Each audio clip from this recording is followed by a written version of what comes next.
All right, we are back at the AAC Podcast, and today we have a guest on remote for the first time. It's usually just been me, Roy, and Alex. We have Rebekah Jordan here, and we are going to talk about the movie Dune, Islam, and the Antichrist, and what God has revealed to Rebekah that I heard about a week ago. She's going to share some stuff on here. We're going to ask her a whole bunch of questions and dive right into it. So, if you want to tell us who you are a little bit, Rebekah, you can. If not, and if you just want to dive into it, that's fine as well.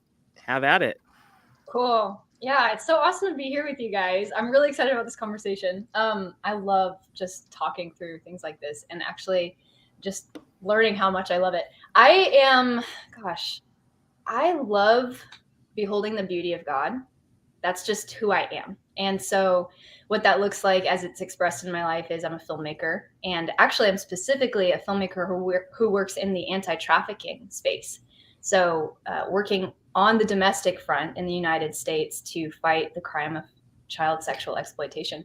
And believe it or not, I see the beauty of Jesus there. I have been for the last 2.5 years now in ways that I'd never seen it before. I've just seen his very heartbeat, his face in those darkest places, and seen a lot more of him since I decided to get uncomfortable and just follow him on an adventure. So that's a little bit about me. Yeah, I think. So you're like a live version of Sound of Freedom. Yeah. Oh my gosh. I don't know. That's an amazing compliment. Thank you. It's not that glamorous, I would say. There's a lot of just educating people about how it's actually way more present right here on our own national soil than in third world countries. It's happening in both places, but we're actually the number one nation commercializing sex with children. So, yeah. That's just like the evil, one of the evilest things. Like that just like gets my blood boiling. Yeah. I just want to go, whoa. Yeah, that's no good. One of the places, and I've met you before this, but I did get to go with you down to the border at Eagle Pass. Yeah. For a weekend with you and your team. And there was a handful of us that went down, and that was pretty eye-opening. Yeah. Just that. And that was more than just the sex trafficking. That was obviously the illegal crossings at the border. But it obviously involved the sex trafficking. The education that we got down there was just like mind-blowing. So, yeah, it's all connected. All of it is connected. Rebekah, are you a parent yourself? I'm not. No, I'm not married. Don't have kids. Gotcha. So what encouraged you to kind of seek more down that road of wanting to get involved, in that world? Because it's not a lot of people these days turn their heads to it and just like pretend it's not there. Yeah. And we all know it's there. Well, I can't say we all know too. I think it's just there's a certain level of ignorance is bliss. You know what I'm saying? Yeah. So why are you, you're not a parent. Right. You're wanting to be involved in that. Right, man, that is such a good question. And I really appreciate being asked it because I love to answer it. But also it's just really perceptive. I've actually never been asked from that standpoint of, hey, you're not a parent, so why do you care? Well, basically, I'm in love with Jesus. And it didn't come for me from a place of obligation. And that's, I think, what's unique about my story. It doesn't make me better than any other person. I think a lot of people are naturally justice oriented and they want to fight. They want a battle to win. And I'm really not that way. I fell hard for Jesus Christ, and he started talking to me when I was probably in like college. I think he'd been talking to me my whole life, but in college is when I started to like kind of believe in secret that I could hear him. And the more I believed, like the more I found myself hearing him. And one day I found myself watching this documentary called Out of Shadows. Have any of you guys seen it?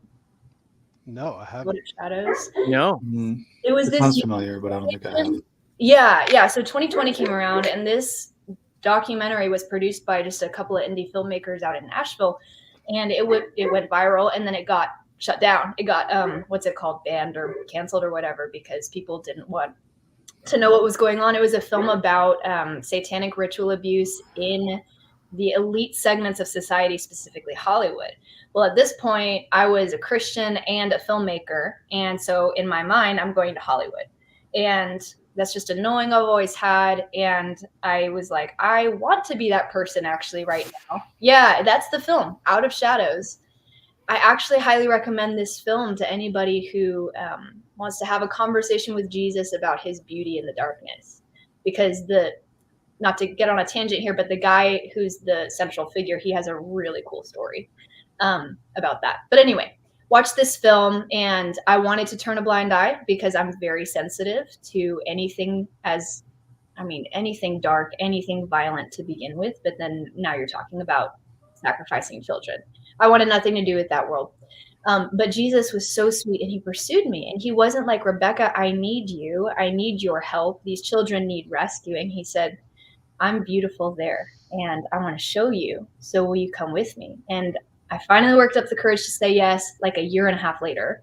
And 2 weeks after I said yes to Jesus, I met Yaku Boyens, and I work with Yaku Boyens Ministries. And Yaku is from South Africa. He's been fighting this crime for 30 years. 30 years. His own sister was trafficked in South Africa, and he started to see some of the same signs once they moved to the U.S. to flee from what was happening over there. So anyway, I've got to be part of what they do for 2.5 years, and Jesus has been true to his word. I have seen his beauty. That's why. That's my why. Wow. Yeah. It's very much a selfless act that you're taking on here. Well, thank you. I commend you for that. And yeah. So did you grow up in the church family? Absolutely. I did. I had an amazing family who taught me about the word of God. Yeah. So I've got a really rich history there. But I'm excited about tonight's conversation because I had some unlearning to do as well. So let's go. What does that mean? That's a strong word. You said, did you just say unlearning? Yeah, unlearning and relearning, for sure. Okay, gotcha.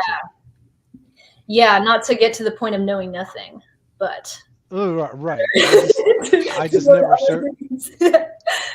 It was very. You placed it at a nice little spot there where you said, I'm just here to unlearn, and I was I was thrown off guard there. I was like, whoa, and that's kind of like opening up some other questions. But anyway, I don't want to hijack this whole thing.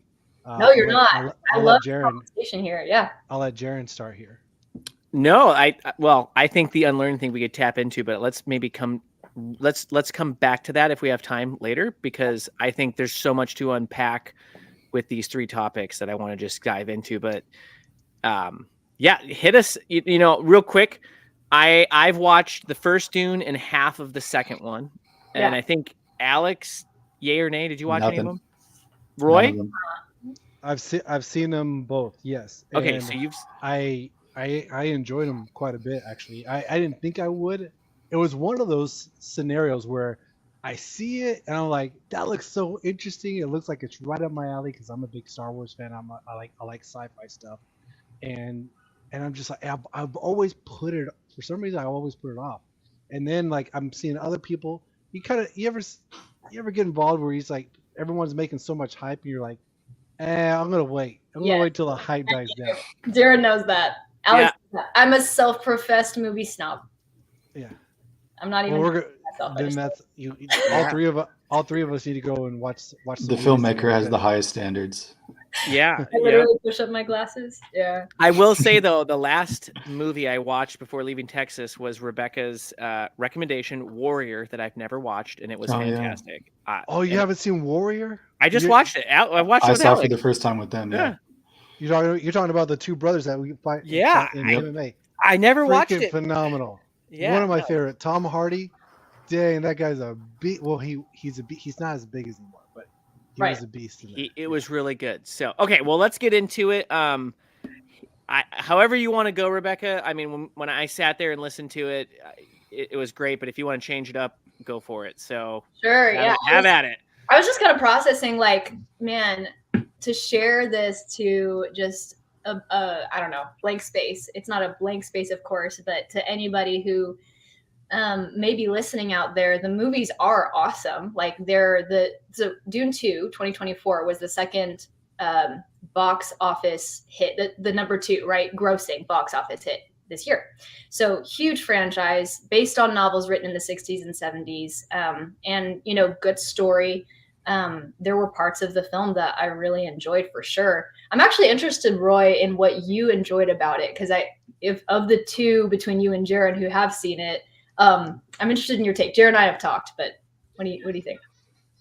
So what I enjoyed a lot about it was it uh, was more of like the fight, the determination, him having all these challenges being thrown at him. Like for example, one of them was, he met this group. They got thrown out of their they got thrown off their whole life when they've always known this particular life, and then now he and his mom have to go out and survive. And so he's facing these different challenges, but also he's seeing images of him succeeding. And it's almost like he's seeing flashbacks of his death, but then all of a sudden he's getting past the death and just like overcoming it. So it's him, and it's like this whole mental game of like him dying, but then it's like he didn't die. So having to fight through those this internal way of like this deception. Is what was unique to me. Yes, deception was very much the theme of the films. I'm really glad you used that word. The conflict was internal. Like it was a protagonist whose conflict was, you saw it mirrored externally with like these wars and these prophecies and things going on. But really what's going on is, does he want to accept what people say about him? The main guy, right? They're all saying he's this Messiah figure. He's the Mahdi, as they're calling him. And he doesn't know whether he wants to take that role on, especially when people are literally losing their lives over whether that's the case or not. So anyway, I want to go back to the unlearning, because what God showed me about Dune is really super cool, but it's not even so much the what. I mean, it is, we'll get to like what he showed me, but how this whole process came about of him showing it to me is what I felt like he really wanted me to share, because it's so special and it has to do with the unlearning. So backing way up, I was basically raised to believe that Christianity, so there's a segment of Christianity that holds the belief that when Jesus returns, it'll just kind of happen out of nowhere and we'll be raptured up in the sky. And then people back on earth will go through all of this suffering, but Christians won't. And what I now believe about the end times through this really long, and I would use the word intimate process with God, actually having conversation with him, is that that's not the case, but the story is actually way better than that. It's not just a story about we get zapped from the battle. It's a story of overcoming, and overcoming through love. So what Dune, just to hint at it, and then we'll come back to it. What Dune shows me is that fear is a really powerful governmental force. But what the Bible shows me and what God has shown me is that love is actually more powerful than fear. So let me think about kind of how to segue into that. I want to just list off some things that I learned, again, through conversation with God and asking him questions like, when you, Jesus, think about the end times and like, the return of the Messiah and these same kinds of things that we see in Dune, where there's this holy war and things like that. I mean, Jesus, what do you feel? What emotions come to your heart? Because I think he's way more interested in relationship than me having all of the knowledge to either win an argument or to protect myself against whatever this, end of the world thing is. So as I was watching Dune, it was in the middle of that whole conversation about the end times, turning toward not just the Bible, but what Islam believes about the end times. I did not grow up studying other religions that much. I've been, for most of my life, pretty narrow-minded, but again, for the last few years, that's changed. And I was shocked to find that what Islam teaches has essentially a lot of the same storyline as what the book of Revelation teaches, as what the Old Testament prophets in the Bible teach, but the characters have different names and very different roles. So I wanted to list off some things that I have learned about, and they're just some things, right? But this is stuff that I've learned about Islamic eschatology.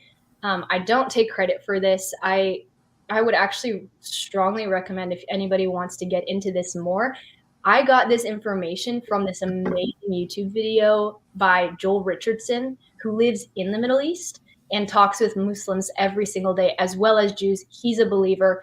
And basically in this video that I watched, and I've been studying his stuff, he's got a book as well called Islamic Antichrist, if you're interested in like that form of information. But this YouTube video is almost nothing but quotes from the Bible, the Quran, and the Hadith, which is the sayings of Muhammad that came after what they say is the inspired writings of Allah, which is the Quran. So here are just some basic tenets that most, I'm generalizing, but most Muslims, both Shia and Sunni, believe about the end of the world. So they believe that there will be a Messiah figure who comes, but they use the term Mahdi, M-A-H-D-I, for their Messiah.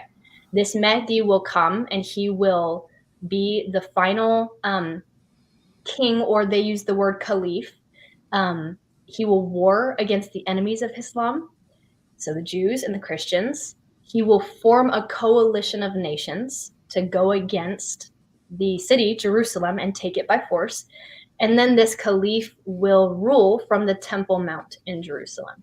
So in the seat where there is currently a mosque, which is that very much contended Al-Aqsa spot where the Jews want to build the third temple, that's where their Mahdi, or their Messiah, will rule from. He will institute a new world order. He will rule for 7 years. And he will perform all kinds of miraculous signs, including raising people from the dead, and he will force people to either worship Allah or be killed. They also believe, and this is Muslims I'm talking about, in their Quran and their Hadith writings, they teach that Jesus will return. The guy that Christians look to as Jesus, Muslims are saying that that guy will return. So they'll talk and they'll say that, you know, we have a lot in common because we both believe in the return of Jesus, but they actually believe that this Jesus guy will lead the army of Satan when he returns. Or no, I'm sorry, I am mixing this up. Jesus, who returns, will he will convert everybody to Islam. He will say that the guy who died on the cross was just performing an illusion and people were deceived. And what everybody needs to do is convert to Islam. So Jesus will come back, but as a Muslim. They do believe that the Christian, the actual Messiah that Christians believe in, isn't the real Jesus, right? But the Christian Messiah will be the one who leads the army of Satan. Even I get confused. They call that guy the Dajjal. It's very confusing because they use a lot of the same names, but then they'll name our figures different things.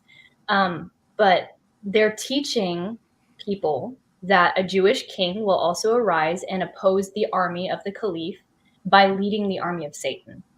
And when you look at Quranic texts and texts by their religious leaders, they'll even include illustrations from our own religious paintings of Jesus. And they'll say that this guy will lead the army of Satan.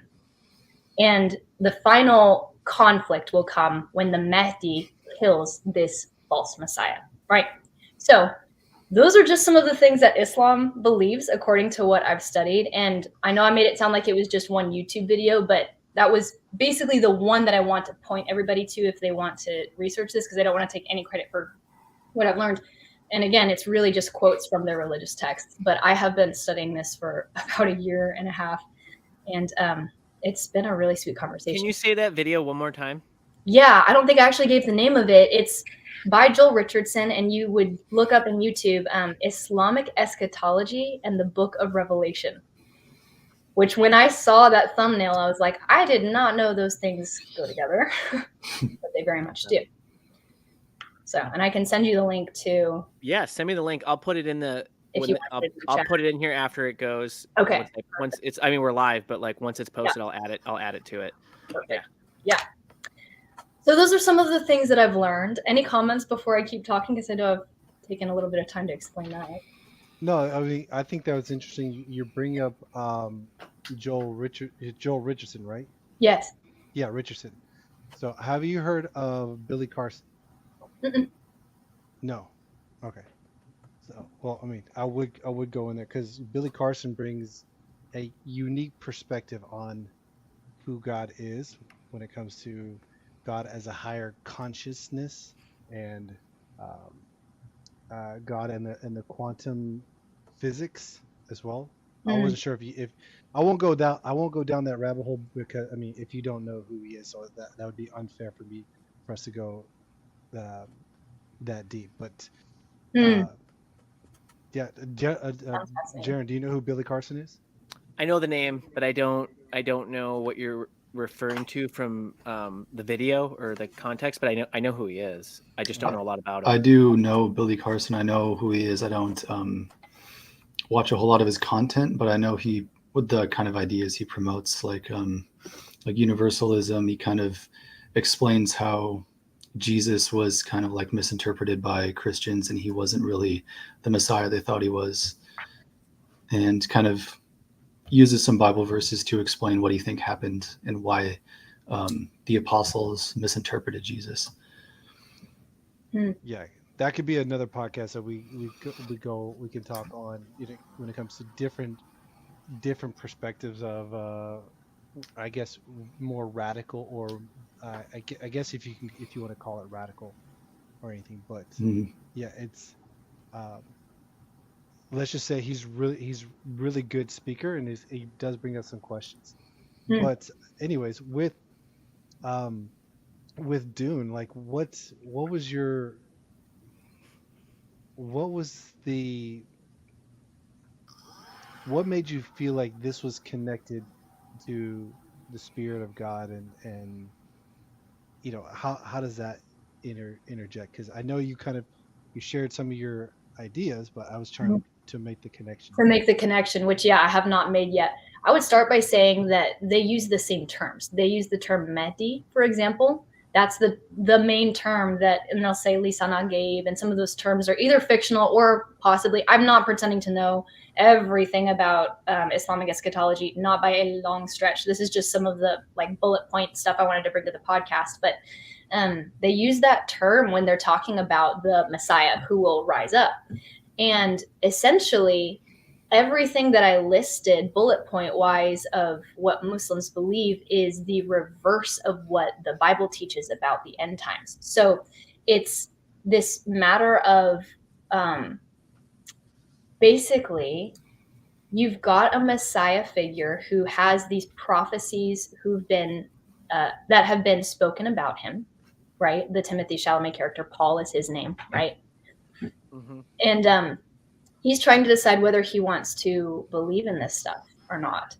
And I think about the fact that everything that, so from my perspective as a Christian who believes that the Messiah who will come is Jesus Christ, and he will be the one who will rule from Jerusalem, and he will, as 2 Thessalonians says, he will actually obliterate the Antichrist with the breath of his mouth and the brightness of his coming, which is really beautiful. But it also prophesies all these things about armies coming to Jerusalem to try to obliterate the Jews and the Christians, and yet Jesus will be the one who rules and reigns over all of that. I see this film Dune as a portrayal of the rise of the Antichrist figure and the wrestle that he has with these prophecies that have gone before him to try to deceive a people to follow him. Because what he ultimately does at the climax of Dune 2 is he does claim to be this Messiah. And he says, everybody follow me to war. And all along, there are these different like chess games being played with different houses, and the Bene Gesserit are controlling this whole thing with bloodlines and things like that, which is very similar to how the Old Testament portrays the Antichrist rising up. So my thought is that this is a westernizing of some of those same tales, trying to kind of garner sympathy for what would it be like to be somebody wrestling with those prophecies and all of the cosmic powers trying to manipulate the storyline, because the demonic does know this same storyline. And that's why these prophecies have gone out through the Islamic world, trying to cause people not to believe in Jesus when he returns. So this could be a question for. I'd like to get your point on this too, Jaron. Because of you know, I'm reaching to that point where I do feel like we're in a spiritual warfare. When it comes to speaking to someone brand new that has no clue about, that's open to learning more about God, but preparing them for this, hey, it's gonna go deeper. This is not where it's at. It's not just here. There's more. There are more levels to this. How do you break someone into that? Almost like, how do you pull them out of the matrix without completely cold turkey? You know what I'm saying? Yeah. I'll share a few thoughts, then I'll let Rebekah and Alex jump in on this. I think we'll all share on this one, if so. Get some thoughts going. But I think you make a good point on at the very end there. You said, how do you get them out of the matrix or share something with somebody that's never heard of certain things? And if you've ever watched The Matrix, when Morpheus gets Neo to actually get out, right? He doesn't tell him. He says, it's something I can't tell you. It's something that you have to make the choice to go on your own. So like you can tell all you want, you can show all these facts, you can do all these different things, but at the end of the day, like, you have to decide what you believe in, right? And that's what faith is. And so, I really believe there's a huge step of faith that's scary, and it was very scary for me, and I'm sure it's scary for everybody, is who do you believe and what do you believe? And so here's what kind of got me, and it kind of relates to this Dune thing, what Rebekah talked about too, is like, there's all these houses, right? There's all these you talk about a spiritual war going on. And I just look at like you look at Islam or Buddhism or Hindu, all these things. I got this question asked me once in a different way, and I'm going to go this route. Is they're like, well, how do you know which one is real out of all the religions? And this is how I answered. I said, oh, they're all real. I said, there's entities that are controlling behind all of them, but there's only one truth. And that's completely that's where it's at, is like, I have no doubt in my mind that there is a spiritual entities that are controlling all the religions. I believe that 100%. And so I think it's actually misguiding if a Christian says, oh, those are not real. Mm-hmm. They're totally real. It's just, it's not the truth. And so I know that offends a lot of people too. And that's where I think what you just talked about, like, how do you broach the truth, right? Well, I think we talked about this at the last one too, is like, if you genuinely want to know the God that created you, I believe in a God that's so powerful. There's nothing I need to say that's going to convince you, because if you genuinely want to go find him, go on your knees, go in the woods and go ask for him. You don't have to go on your knees, just go seek him. Like, the thing though is I've told this to a few people and they don't want to seek him. And I don't know, like, either they're offended or they don't believe in it, and that's fine. But if the God that I believe in is so big that if you go out and ask him, there ain't no way he ain't going to show you something. Now, here's the thing though. You might be blinded to what he's trying to show you because of what has happened in your life, and you might not want to see it because you might want a certain sign. And I think there's a good story. Is it a Gideon? He wanted like 3 or 4 signs about, it's Gideon. Like, he just like, that's not enough. I need this over here burnt. Oh, that burned. Oh, I need the rug wet or whatever. So I think one thing too is, you don't want to, you got to know who you're talking to and what to share and how to, like, you don't need to go give them everything right away. That's like crazy. I've done that a few times, and you probably heard me talk about some crazy stuff where you're probably like, what the heck is this? What drug is Jaron on today? I took the blue pill. So like, I was asking to know. You actually gave me. Here's the thing that I appreciate about you, is that you gave me warning signs before I was like, Like it's like I'm driving this car and I see they'll go there. I'm like, I think I'll go a little farther. See where this goes. And so I appreciate those warnings. I think that's probably a great way to broach it. And so that to me, I'm like, give me the blue pill. Let's go see how far this goes. And I mean, there's You going to mean be the red pill? Yeah, the red pill. Yeah. Let me I think let you me said that wrong.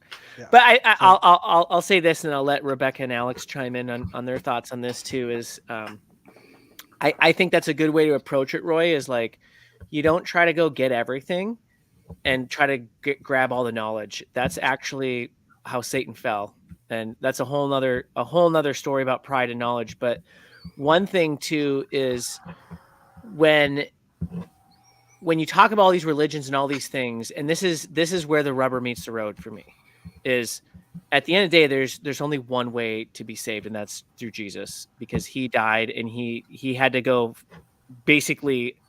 I'm not going to get into the whole analogy of a really cool one that I want to, but most people know the story, but he had to die because of the sin that we fell into, right? And without that, we're gone.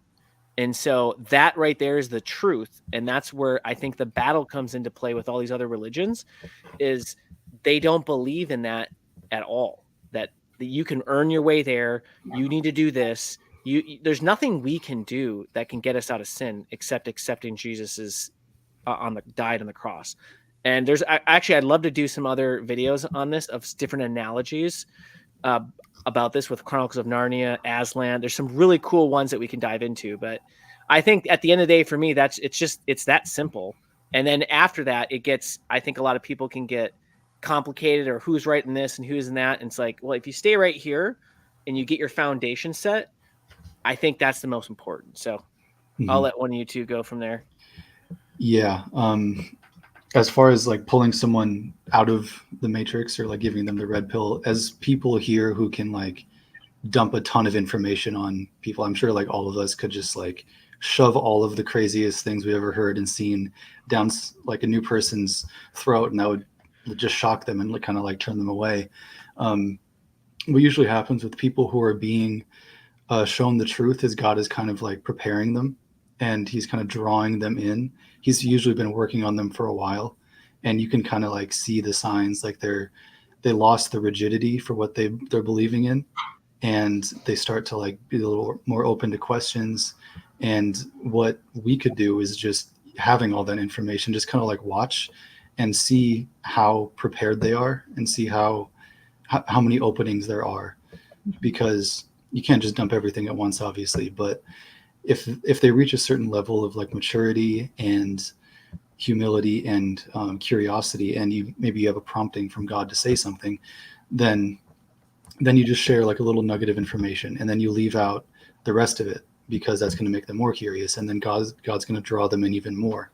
So it's kind of a process. It's a long process with people, but you can usually see that God has been preparing them for it for a while. That's good. So I think there is a system there, but I'll go ahead and let Rebekah go here before I share what the system I think it is.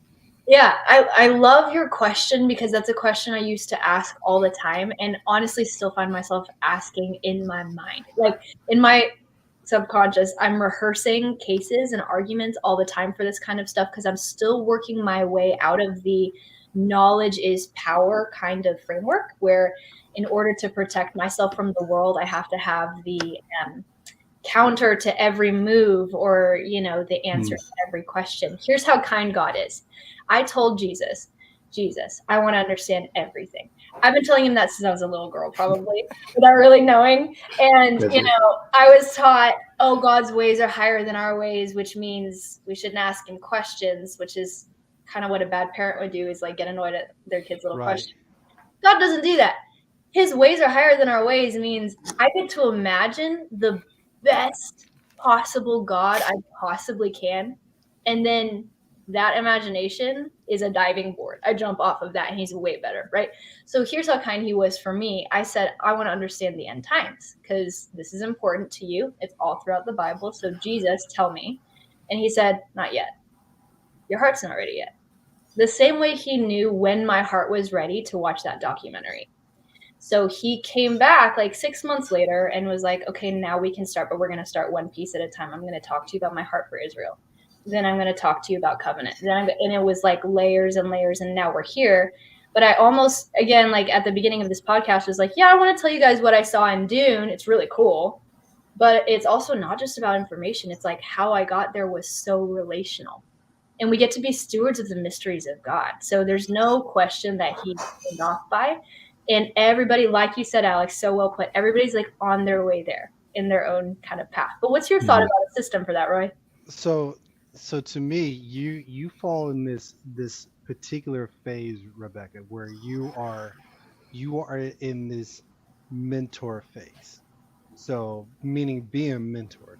So there's a where, just like I was taught this, buddy mentor challenge, where a lot of people, where someone will not go to accept more without them feeling like you're there for them. It's like, so when you go to a church, and I'm very judgmental about this at churches too, because they could put on this whole like happy experience. Everyone loves each other. Whereas I'm like, yeah, I shake your hand, and we'll see how you treat me after this. So that's where I'm gonna see it. Are we gonna be buddy? Are you gonna be there for me? Are you gonna reach out to me as well? And so there's this buddy phase, and so once you have made the person feel like, I'm here.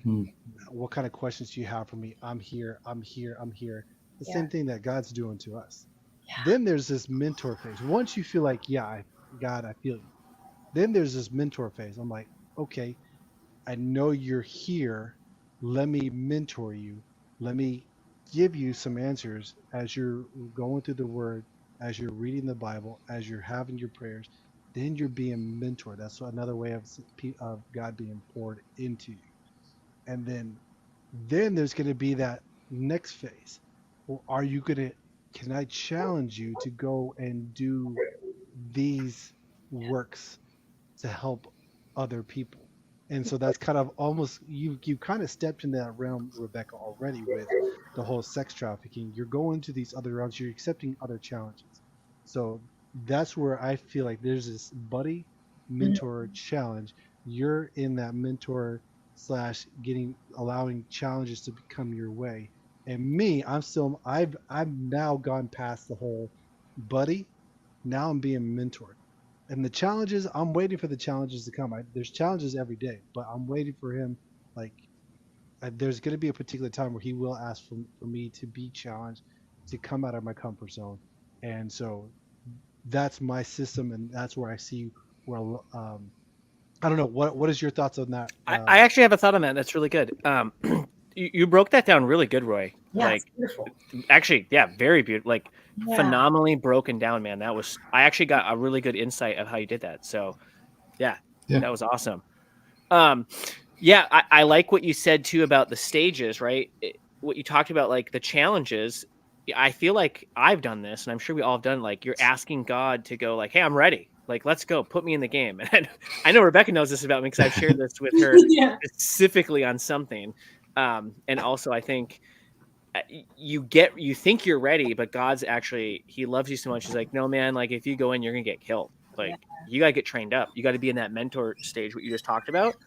And I think that's where trust comes in is, especially for me, part of my story is like, I love playing the game. I like being in the game. I want to go. I want to be like up every day.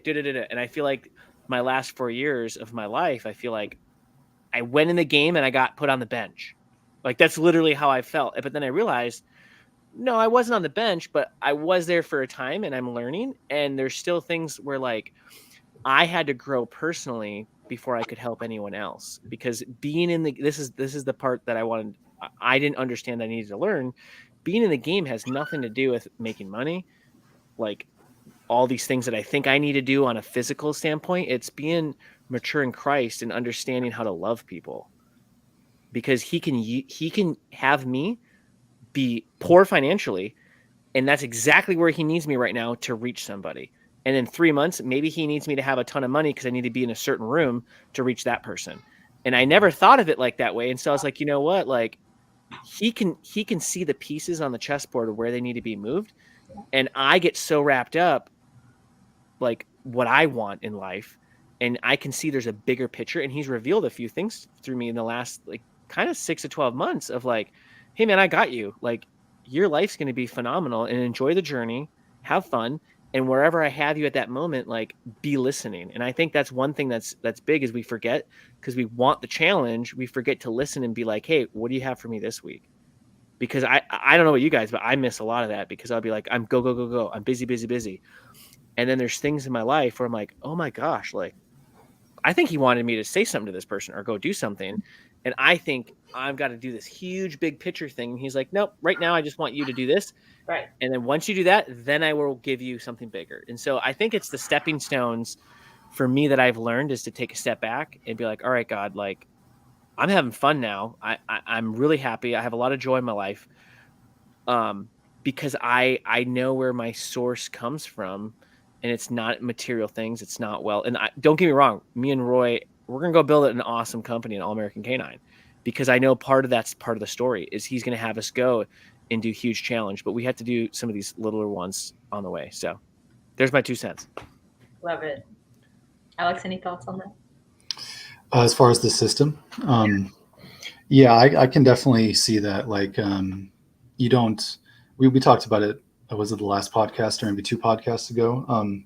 Trust and how you don't give someone everything the moment you meet them. Like you don't give them all access to everything. There is that like beginning stages of like feeling someone out, just, offering a little bit and seeing what they do with it. Kind of like Jesus giving his servants things to steward, and then he comes back and gives them more if they produced something from it. So like you give someone something, if they're actually reciprocating and producing something from it, if they're giving back, then you keep going. Yeah, that's good. All right. I want, Rebekah, can you break something down on here that you shared about the 2 bloodlines with Abraham? I don't feel like I made a lot of sense when I was originally connecting the Islamic eschatology. Yeah. That's why I brought this part in. I took some things for granted. I'm realizing, like, assuming that the viewer base knows things that I know. And anyway, bloodlines, Abraham, Isaac, Ishmael. That's a really good direction to kind of break this down. So what, again, this amazing video, and Joel wrote many books about this as well. He's very educated, but he's been a super helpful resource for me. He started this YouTube video with Revelation 19:19. And this is the climax of the great story, right? Like the end times, whether you're in the Islamic camp or the Christian camp or the Jewish camp, they all believe that their God is the God of Abraham, right? And so for the Christian, that story concludes in the book of Revelation, and Revelation 19:19 has this crazy scene, which, Joel was posing this question, like, how do people get to this place, right? So here's the verse. Actually, let me start back in verse 11. The coming of Christ. And I saw heaven opened, and behold, a white horse. Imagine this as I'm reading it. A white horse, and he who sat on it is called Faithful and True. And in righteousness he judges and wages war. His eyes are a flame of fire, and on his head are many diadems. And he has a name written on him, which no one knows except himself. He is clothed in a robe dipped in blood, and his name is called the Word of God. And the armies which are in heaven, clothed in fine linen, white and clean, were following him on white horses. From his mouth comes a sharp sword, so that with it he may strike down the nations. And he will rule them with a rod of iron, and he treads the winepress of the fierce wrath of God, the Almighty. And on his robe and on his thigh, he has a name written, King of Kings and Lord of Lords. So this sight appears, right, before everybody on the earth. And I can't imagine anything else like that. I have to be thinking, if I'm seeing that sight, Christian or unbeliever or whatever, that's God, right?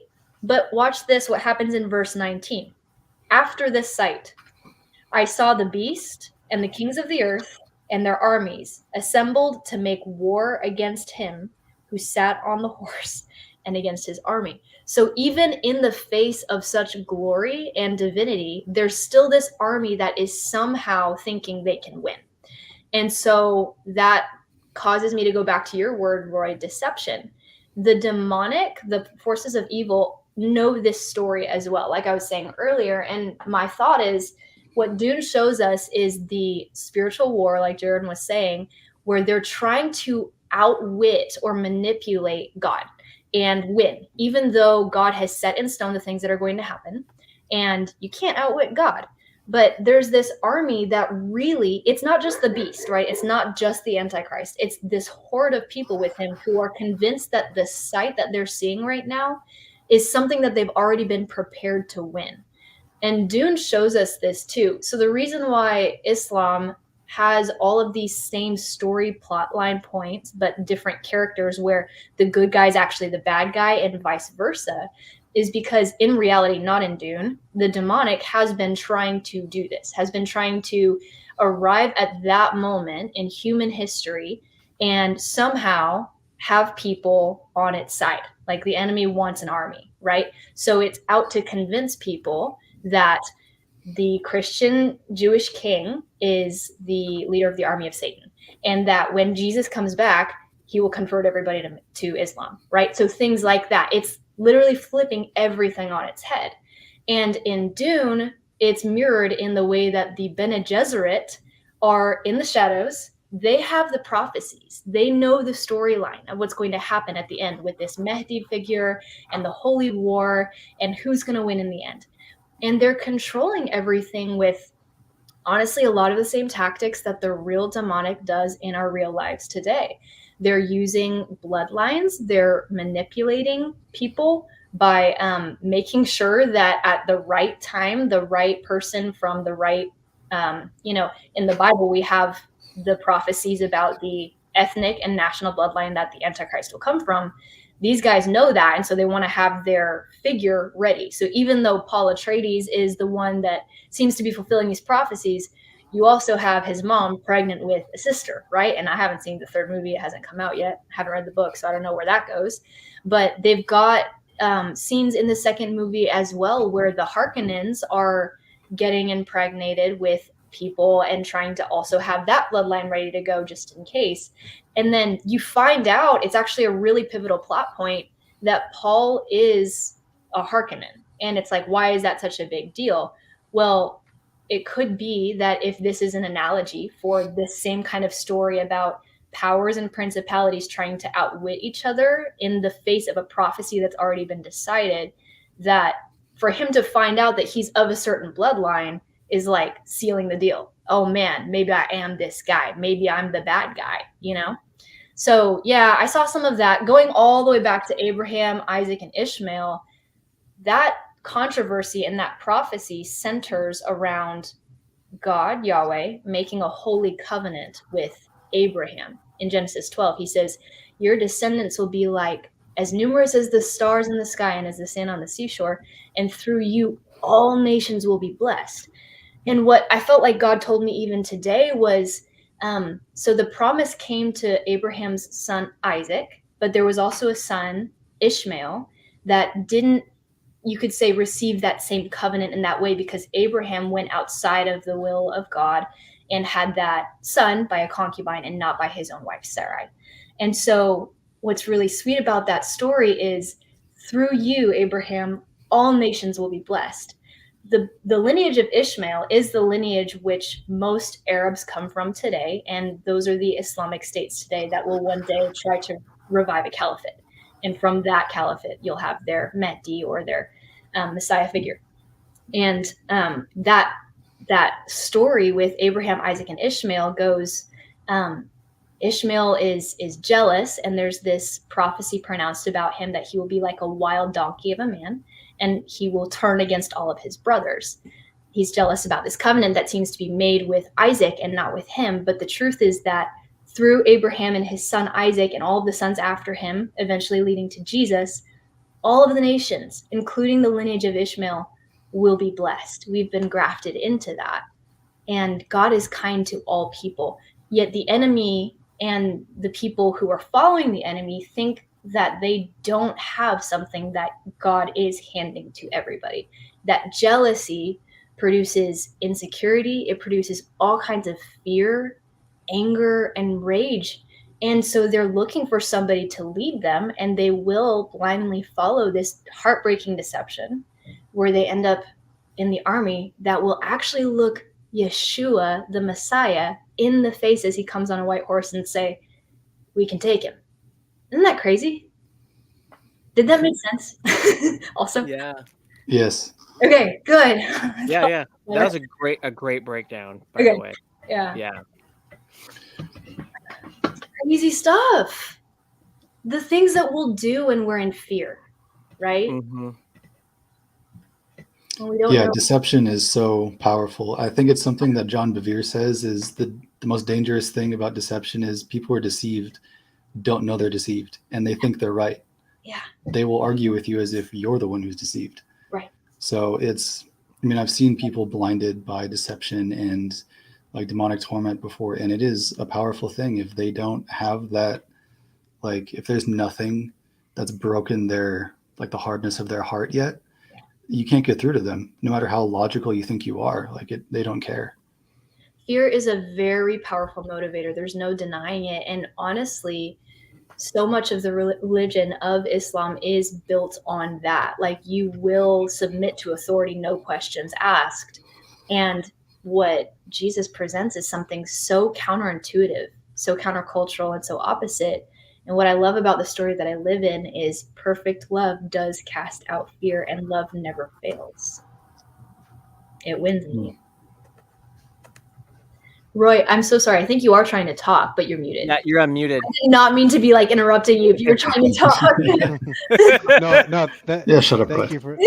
I was just thinking just now, like we were talking about deception. Yeah. But I'm like, what if Christians became better at selling? I don't think a whole lot of Christian people are really good at selling. And so if we were to, it's not deception. It's more because there's different stages of sales. I mean, you have I just see it as you have the closer, but I'm more of the consultant type of salesperson where I'm like, I ask questions and I just kind of fit them into what's gonna best work for where they're currently at to get them from where they're currently at to where they're trying to go. Yeah. And so maybe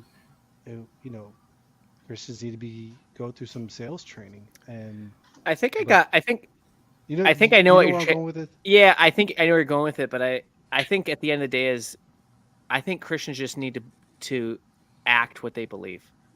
And they need to I think the biggest issue is you see people that claim they follow Christ, but they don't live it.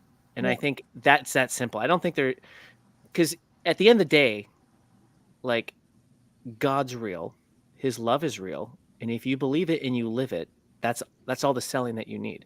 Now the challenge is we have this Satan guy, this enemy guy that has sown a seed, and this is, I don't know if did you two watch that video that David sent to us today, by the way? No, I didn't watch it today. Oh, I was gosh. there. Oh, you were there. You heard it. Yeah. Anyways, this sermon, it was so good, but it was about humility. And I think this is one of the things too, is I just want to touch base on selling is the most, what's the word I'm looking for? It's not successful, but the most like person that loves the Lord and is so God-fearing on this earth is still susceptible to Satan and has to be careful, because once pride comes in and you think you're untouchable, that's when you fall. And so I do know what you're saying, Roy, but I think at the end of the day is, do we really believe what? But that's just it. But so when we look at the face of evil, we're looking at Satan. I mean, they're teaching sales. They're selling at a different level. I mean, it's a manipulative type of sales. It's a fear-mongering sales as well. Whereas we need to be more consultant type sales, and to live it, yes, we need to live what we believe. but that's very hard. I mean, that's very hard to do. I'd say more of a the genuine consultant. I That's think one thing I will push back on a little bit, not really pushing back. It's more of like, how does God want you to approach that person, whoever you're talking about? So, like, say for instance, sometimes, I mean, I know I'll be very I'll, abrasive, and I know that's how I'm supposed to be, and sometimes I'm going to be just as kind as a kitten to somebody, and so I don't think I'll give you it's an example. I'll give you an example here. So I was actually I was kind of I wasn't shocked, but I was like I was calling up this guy. I mean, this guy's he's also an entrepreneur, but very much he's just talking. He's making it very relative. He's becoming like, hey, how's your day? How's this? How's this? How's this? Yeah. Oh yeah, I can help you with this. Yes, I can help you with this. And then at the end of all of our whole conversation is, hey, Roy, can I pray for you on because I know we're talking business. We're talking about all these other things. Can I pray for you? I'm like, yeah. I mean, you're kind of selling me on how genuine you are instead of be like, hey brother, I can feel the devil in you, let me just bring that devil out of you. God, let me feel Fire God. But there's a dance to it. There's such a dance to it. yeah, no, Roy, you're 100% right, and I think that's what it goes back to. What I was saying too is like, you got to know who you're talking to, right? Like, sometimes I need to get smacked on the head and I need abrasive, but sometimes I need to be soft, right? And all of us. But I think to your point too, Roy, is I think you are correct in this. Is it? I guess I use it as a different word. I don't look at it as selling it. I look at it as belief. Do we believe who Jesus says he is? Because and this is what's tough. It's hard. If the fear of God, if you do not care about what any human thinks, if you have the utmost fear of God, okay? But on a daily basis, you have to die to get to that on a daily basis. It's so hard because we say we don't care what people think. And I feel like I'm usually pretty good at it, but I do. Like everybody does. And this is what's different is God does stuff so differently that blows our mind. And so like everybody has a choice. No matter what I say, Roy, you say, Rebecca or Alex or anyone else, there's some people they're not changing their mind. They've made their choice.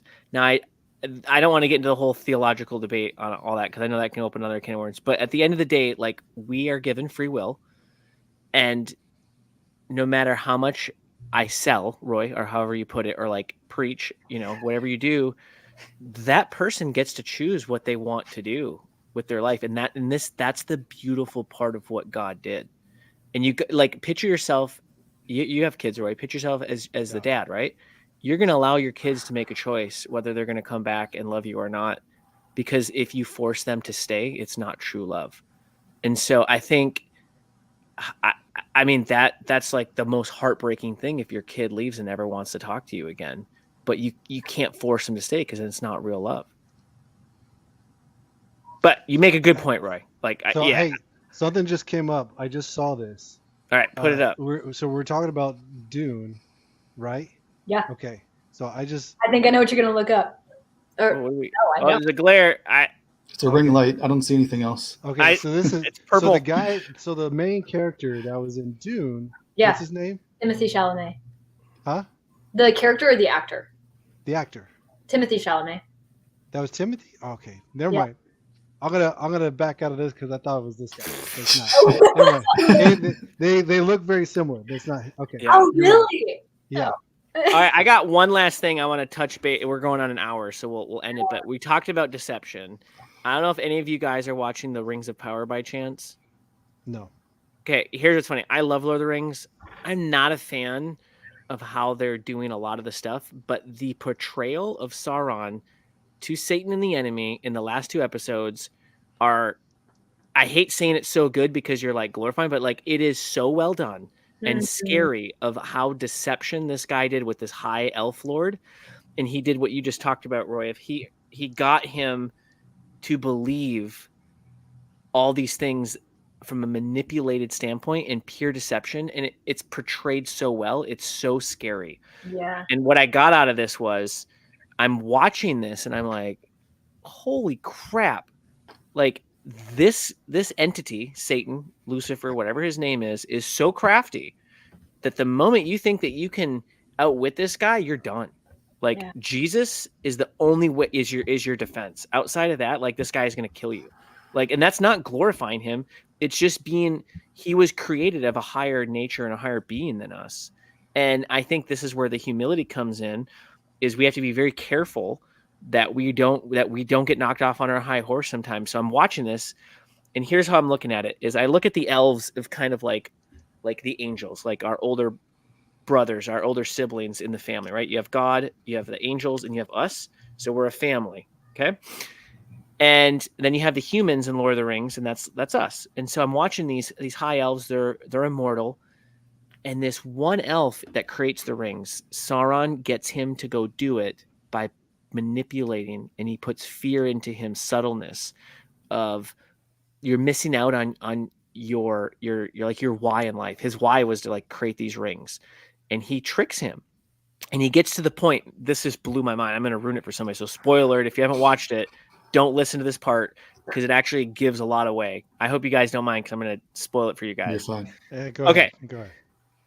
So when Sauron is creating the rings, this is crazy. He's creating the dwarf rings, okay? And the dwarves start to change. And one of the dwarfs comes in and says, hey, what did you do different than the elven rings? Because my dad is acting weird. And he said nothing. So the elven lord goes to Sauron. He doesn't know he's Sauron, by the way. He goes to him and he says, what did you do anything different? And he says, no. And he walks away. And about 5 seconds later, he turned and said, we did something different. And the elf lord like, no, I didn't. Like, what are you talking about? And he goes, he lied to the Elven King. He wrote the Elven King a letter and saying that he stopped making the rings because the Elven King told that he wasn't supposed to do it. And so Sauron explains to him in this moment, you now lied and put deception into the rings. And so your character, you're making the rings, has now gone into it. So together Sauron and this elven lord built these rings. Now this just like came to me about authority and dominion a couple days ago when I was watching this, is like the enemy, Satan, he has to steal our authority on earth because it was given to us as humans. So what did they portray in the Lord of the Rings of power? Satan is Sauron, and he is now manipulating this elf that he has to do it. He has to create the rings, and he put his own deception in the rings. So Sauron got the Elven Lord to do the deception, not him. And it changed the nature of the rings. And I was like, holy crap, there we go. And so by nature now, he now can control over the dwarves. And they're going to do the same thing with the humans. So as I was watching this, what we talked about is that whole deception. It's so subtle. It is so easy to miss. And this is why you do not isolate. And I'll end it with this. Yeah. If anyone has any questions, that Elven Lord, guess what he did? He isolated himself. He shut the doors to his kingdom and said, nope, just, me and my people making this. That's it. He got no outside counsel. He said, no, I don't want you to take away, my why in life is to build these rings and all this stuff. And so he cut himself off from the body of the elves. That's the body of Christ, right? So when we cut ourselves off, we are an easy target. So don't go out it alone. And this is why it's good to be in community, and it's healthy. And this is where the enemy comes in and he tries to tear us apart. And that's how deception can really happen a lot more. So anyways, I just wanted to add that because I just watched that and it was pretty mind blowing. Mm-hmm. All right. All right. Anybody got anything else, or are we good? I think we're good. Yeah, I think if we start asking more questions, it'll go a little too long. My thoughts exactly. I was like, Yeah. I don't want to say Like I could say a lot, but you haven't eaten dinner. Well, how about this? I don't know if you guys I would love to break down some more of that stuff on another episode. We can even invite Rebekah back on another one. But thanks for coming on, Rebekah. It was great. And I learned a couple more things again today. I'm so happy that you're in my life. and learning from stuff that you're learning from God. And I think that's part of what you talked about, having the body, not being isolated, getting people, but also being challenged too, right? Is getting different points of view, because I've never thought of some of the things you said. And it gets me to think, why do I believe what I believe? And so I think that was really good what you shared. And hopefully that'll help other people question why they believe what they believe and understand to go after it. Yeah, go for it, Roy. No, so Rebekah, how can people find you and like learn more about the things that you're gonna that you're involved Social in? media, Rebekah? Write a letter. Anything? Snail mail. Oh, Roy. Pigeon? Thank you. That's very, very kind. I live under a rock and I like it that way. So I'm just a person and really enjoyed this conversation, but there's not really something else to. I would recommend people go watch that YouTube video, or again, if you are more into books, his novel, it's not a novel, but it's a novel length nonfiction book. It's called Islamic Antichrist, Joel Richardson, Islamic Antichrist. And you can read the PDF for free. So there is that. Well, something I would definitely advise. I know you like living a certain way, but I think you do bring a lot more to the table than what you think you bring. And I would challenge you. You don't have to do this, but I would challenge you to do something where people can not. I mean, it's not for recognition. It's more for when people watch something like this, they want to know, hey, how can I find out more? Because and then especially when it comes to women, they don't relate to me. They don't relate to Jen or to Alex. They'll relate to you. And so someone like you, in the position that you're at, you have the level of freedom that you're able to do it, but then you also have a selfless service that you're doing for women in preventing sex trafficking and the knowledge that you have. So I'm just going to leave it there. I think you can do more. It may be because you might be a little scared. I don't know, but that's my challenge to you. You are beyond kind, Roy. Thank you. I like that challenge. I totally received. I want to see Rebekah try to make like Instagram videos. I used to have a Twitter, and it was basically only Jaden Smith quotes. So yeah, that's my extent of social media. But what was I gonna say? Oh, you thanking me and telling me I live a selfless life. I mean, when you're this enraptured with the reality of how beautiful the story is that we live in, I heard the phrase recently, it's like thanking a surfer for catching a wave. Like, this is just real and it's good. And it's not even as good as I know it is. It's infinitely better than that. Thank goodness. Because I used to think I knew how good it was. And then I was like, I know nothing. And now I know a little bit more. And it's just going to continue that way for my whole life. So I really enjoyed this conversation because I just got to talk about things that I love that are true. So thank you guys. Yeah, it was good. Thank you. Yeah, thanks for guys, coming on. For all of our people that are out there watching this podcast, or the ones that are going to be watching this in the future here, this will be up on YouTube. If you like what you're hearing, subscribe to the channel, hit that like button, and it would really support us. We're not going to stop whether you like us or not. We're just going to keep going, but we're going to have fun doing this. So just anyways, hit that subscribe button, and we'll see everyone next time. Bye-bye. Bye guys. Thanks again.